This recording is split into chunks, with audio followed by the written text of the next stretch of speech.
నమస్తే welcome to our channel. PSR Anjaneyulu ఏదైతే ముంబై నటి జత్వానీ కేసులో అరెస్ట్ అయి ఉన్నారో ఆయన బెయిల్ కోరడాన్ని మనం చూసాం. మరి ఈ బెయిల్ మంజూరు చేసేటప్పుడు అత్యంత కఠిన షరతులు విధిస్తామని చెప్పి హైకోర్టు వ్యాఖ్యానించింది. ఇదే కాకుండా ఇంకా చాలా కీలక వ్యాఖ్యలు కూడా చేసింది. అవేంటో తెలుసుకునే ప్రయత్నం చేద్దాం. దీన్ని విశ్లేషించడానికి మనతో పాటుగా ఉన్నారు సోషల్ యాక్టివిస్ట్ శ్రీలీల గారు. నమస్తే మేడం. నమస్తే అమ్మా. పిఎస్ఆర్ ఆంజనేయులు ఒక ముంబై నటి జత్వానీ కేసులో కాకుండా ఆయన పైన పలు ఆరోపణలు ఉన్నాయి. ఏపీఎస్సీ ఎగ్జామ్స్ కానివ్వండి, ఇంకా చాలా అనేక ఆరోపణలు ఆయనపై ఉన్నాయి. మరి మొత్తానికి ఏదైతే జత్వానీ కేసు ఉందో అందులో బెయిల్ హైకోర్టుని కోరడాన్ని మనం చూసాము. మరి మొత్తానికి ఈ బెయిల్ కి సంబంధించి బెయిల్ ఇచ్చే సమయంలో అత్యంత కఠినమైనటువంటి షరతులు చెప్తామని చెప్పడమే కాకుండా ఇంకా కొన్ని కీలక వ్యాఖ్యలు చేసింది. ఏమంటారు మొత్తానికి? ఇక్కడ పిఎస్ఆర్ ఆంజనేయులు అనే అతను ఎవరైతే ఉన్నారో ఒక డీజీపీ స్థాయి హోదా ఆ రేంజ్లో ఉన్న వ్యక్తి ఇంత నీచాతి నీచమైన అవినీతి పనులు చేయటం వల్ల ఒక కాకి బట్టలకు ఏదైతే మనం చెప్పుకుంటామో గొప్పగా చట్టానికి, న్యాయానికి, ధర్మానికి కట్టుబడి ఉంటారు, శాంతి భద్రతలను కాపాడతారు పోలీసులు అని చెప్పుకుంటా ఉంటామో, వాళ్ళ యొక్క ఏదైతే విలువలను, గౌరవాన్ని దిగజార్చే విధంగా వీళ్ళ పనులన్నీ కూడా జరిగినాయి.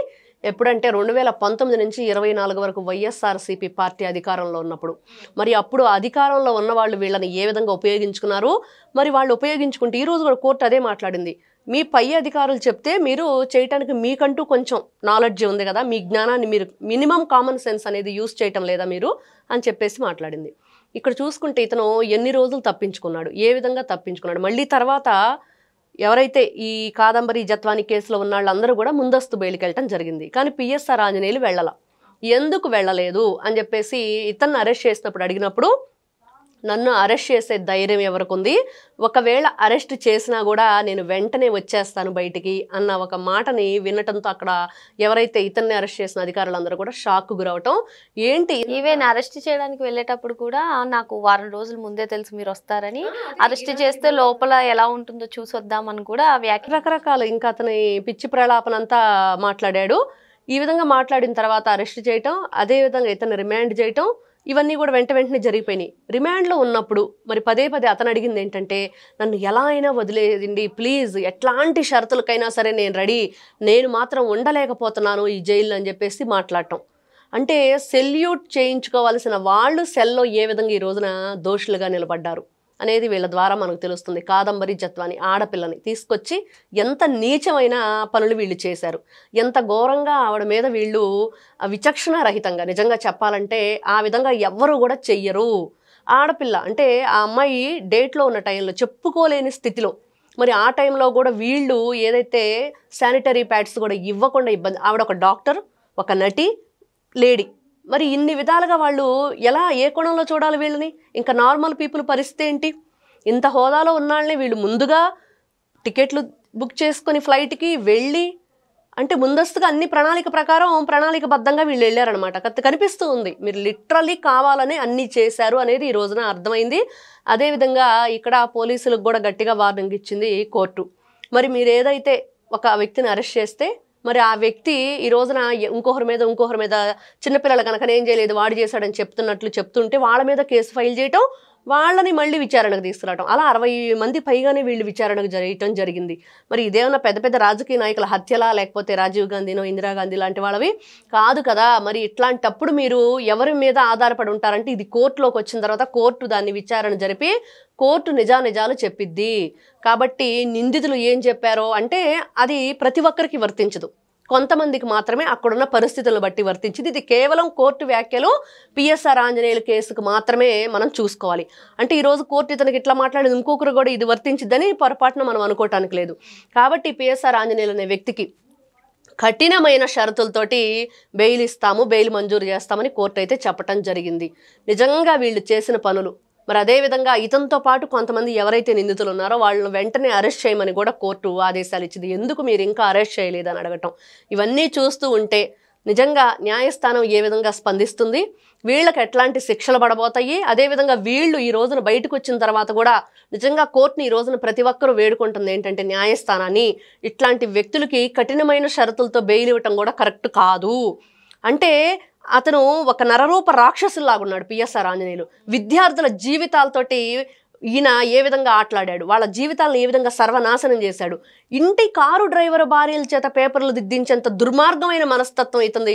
ఏ విధంగా చూడాలి? కనీసం వాళ్ళ ఆన్సర్ షీట్ ఓపెన్ చేయకుండా మీరు ఏదిస్తే ఆ డిజిట్స్ మేము ఇచ్చేసాం, ఆ డిజిట్స్ ప్రకారం వేసేయండి అని వాల్యుయేషన్ చేయించాడు. ఎంత ఘోరం, ఎంత ఘోరం. నిజంగా ఇట్లాంటి విషయాల్లో మరొక్కసారి పెద్ద మనసుతోటి న్యాయస్థానం ఇంకొకసారి ఆలోచించి కఠినమైన షరతులతో కూడా ఇట్లాంటి వాళ్ళకి బెయిల్ మంజూరు చేయకూడదు అని పదే పదే అంటే ఒక సాటి ఆడపిల్లగా, లేకపోతే నేను ఒక ఆంధ్రప్రదేశ్లో మరి అక్కడున్న పౌరురాలిగా మరి ఇట్లాంటి నరరూప రాక్షసులు బయటికి రాకూడదని ఇంకొక 10 మంది లేకపోతే 100 మంది 1000 మంది నాలాంటి వాళ్ళు ఎంతోమంది కోరుకుంటున్నారు. ఖచ్చితంగా ఇలాంటి వాళ్లను బయటికి వదలటం మంచిది కాదు. ఒక క్రూర మృగం మానవుల మధ్య తిరిగితే ఎలా ఉండిద్ది, భక్షించేసిద్ది. వీళ్ళు కూడా అట్లాంటి వాళ్లే. ఇట్లాంటి వాళ్ళని దయచేసి కఠినమైన షరతుల మీద కూడా బయటికి పంపించొద్దని చాలా మంది వేడుకుంటున్నారు న్యాయస్థానాన్ని. ఈ వీడియో ద్వారా మనం కూడా 10 మందికి చేరేటట్లు చేద్దాం అనేది ఆలోచన. మేడం, మీరు చెప్పినట్టుగానే ఇటువంటి వ్యక్తులకి అత్యంత కఠినమైన షరతులతో కూడిన బెయిల్ కూడా ఇవ్వద్దు అని చెప్పి ప్రజలే కోరుకుంటున్నారు. ఎందుకంటే ఆయన ఏ విధంగా ప్రవర్తించారు, అసలు ఎన్ని కేసుల్లో ఆయన పైన అభియోగాలు ఉన్నాయి, ఇవన్నీ కూడా చూస్తున్నాం. సో ఇటువంటి వ్యక్తులకు అసలు బెయిల్ ఇవ్వద్దు, న్యాయస్థానం మరోసారి పునరాలోచించాలి ఇటువంటి వ్యక్తుల పైన అని చెప్పి ప్రజలు కోరుకుంటున్నారు. మరి మీరేమంటారు? అంటే ఇక్కడ ఇతను అక్కడ ఉన్న ఎవరైతే ఇతన్ని విచారణ చేసే అధికారులను బెదిరించడం, అదేవిధంగా గతంలో చూసాం మనం ఇతని ఆలోచన ధోరణి, వ్యవహార శైలి, అదేవిధంగా ఈ రోజున మద్యం కుంభకోణంలో ఉన్న వ్యక్తుల్ని ఎలా తప్పించుకోవాలన్న స్క్రిప్ట్ రైటింగ్ ఇతనే ఇచ్చాడు హైదరాబాదులో వేదికగా చేసుకొని. మరి ఇతను ఇట్లాంటి వ్యక్తి ఏ విధంగా మరి ఈ రోజున తప్పించుకోవడానికి వాళ్ళకి అన్ని రకాలుగా కూడా ఎన్ని సెక్షన్స్ ప్రకారం ఏ విధంగా తప్పించుకోవాలి, లేకపోతే వాళ్ళు ఇచ్చిన దానికి మనం ఏ విధంగా ఆన్సర్ చేయాలి, ఒక్కొక్కసారి సైలెంట్గా ఉండిపోయే హక్కు కూడా ఒక ఖైదీకి ఉందన్నది అవన్నీ కూడా వాళ్ళకి లీక్ చేశాడు. మరి అంటే అలాంటివన్నీ చెప్పిన తర్వాత వాళ్ళు ఇంకెక్కడ భయపడతారు? అవన్నీ విన్న తర్వాతే కదా మరి ఎవరైతే ఇప్పుడు రాజకేశ్ రెడ్డి అనే వ్యక్తి అమెరికాకి తన వాయిస్ మెయిల్ పంపించి అమెరికా నుంచి ఇండియాకు పంపించి తప్పించుకొని తిరగడానికి ఆ ప్లాన్ అంతా ఇతనే ఇచ్చాడు అనేది ఈ రోజున. మరి ఇట్లాంటి వ్యక్తులందరూ కూడా ఏ విధంగా బయటికి వెళితే వాళ్ళ యొక్క కేసుల్ని పక్కదారి పట్టించే విధానం, మరి సాక్షుల్ని ఏదైనా గల్లంతు చేసే వ్యవహారం, ఇట్లాంటివన్నీ కూడా రకరకాలుగా ఇంకా ఇట్లాంటి వాళ్ళు తప్పించుకోవడానికే ప్రయత్నం చేస్తారు తప్పించి ఇట్లాంటి కఠినమైన షరతులు విధించినా కూడా వీళ్ళకి లెక్క ఉండదు. వీళ్ళు ఏ విధంగానైనా తనే వాటిని కూడా బేఖాతరు చేస్తారు, వాటిని కూడా మసిబూసి మారేడుకాయ చేస్తానికే ప్రయత్నిస్తారు. కాబట్టి ఖచ్చితంగా ఈ రోజున ఇది ఒక నేను న్యూస్ ఛానల్లో కూడా విన్నాను. దీని గురించి విన్నప్పుడు అక్కడ కామెంట్స్ చూస్తే అన్నీ కూడా ఏమంటున్నారంటే ప్రజలు ఇట్లాంటి వ్యక్తులను అట్లాంటి కఠినమైన షరతుల మీద కూడా బయటికి పంపించడం అంత న్యాయం కాదు. ఒకసారి న్యాయస్థానం మరొకసారి పెద్ద మనసుతో ఆలోచిస్తే బాగుండిద్ది. ఒక ఆడపిల్ల వైపే కాదు, అదేవిధంగా విద్యార్థులు, ఇంకొక వైపు ఆంధ్ర రాష్ట్ర ప్రజలందరూ కూడా మద్యం కుంభకోణంలో ఏ విధంగా ఆరోగ్యాల్ని వాళ్ళ యొక్క ఏదైతే ప్రాణాలను కూడా కోల్పోయి ఆరోగ్యాలు కూడా పాడైపోయి ఏ విధంగా ఇబ్బందులు గురయ్యారు, ఎంతమంది ఆడపిల్లల తాలిబొట్లు దించడానికి ఈ మద్యం కుంభకోణంలో వాళ్ళంతా కూడా దానికి కారకులు అయ్యారు. వాళ్ళందరూ కూడా మెయిన్ ఇవన్నీ కూడా ఎట్లాంటివన్నీ కూడా ఈ విధంగా ఉండాలి, తప్పించుకోవాలి, అవన్నీ కూడా ఇతనే సూచనల ప్రకారం పిఎస్ఆర్ ఆంజనేయులు ఏదైతే చెప్పాడో అదే సూచనలు వాళ్ళు పాటించారనేది కూడా ఈ రోజున కనిపిస్తుంది. కాబట్టి ఇట్లాంటి వ్యక్తులు కఠినమైన షరతులు కాదు, కఠినమైన శిక్షలతోనే ఉండాలి, జైలుకే పరిమితం అవ్వాలి, బయటకు వస్తే పెట్టరేగిపోతారు. ఇట్లాంటి వ్యక్తుల్ని వెంటనే మీరు షరతులతో బయటికి వదలటం కాదు, కఠినమైన శిక్షలతో లోపలే ఉంచండి అనేది ప్రజల యొక్క ఆలోచన. మరో అంశంతో మళ్ళీ కలుద్దాం. Thank you. నమస్తే.